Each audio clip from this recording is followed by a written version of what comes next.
In Syria, a fragile ceasefire appears largely to be holding, but tensions are rising between its brokers.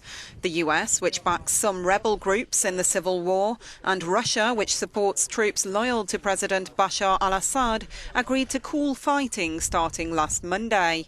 It was hoped their joint focus would turn to combating ISIL and other jihadist factions. However, Russian President Vladimir Putin says the US is more focused on holding on to the rebels' military capacity than abiding by the terms of the truce, casting doubt on Washington's commitment to the deal.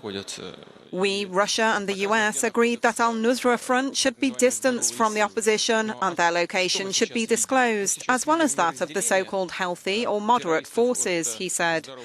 What do we see instead? We see no separation of terrorists and healthy forces, but rather attempts by terrorists to regroup and maintain their potential. One of the goals of the ceasefire was to separate moderate and militant groups. Another was to enable aid through to the worst affected areas. Both sides blame the other for delays in supplies getting through. The United Nations, meanwhile, has accused the Syrian government of blocking access to some areas.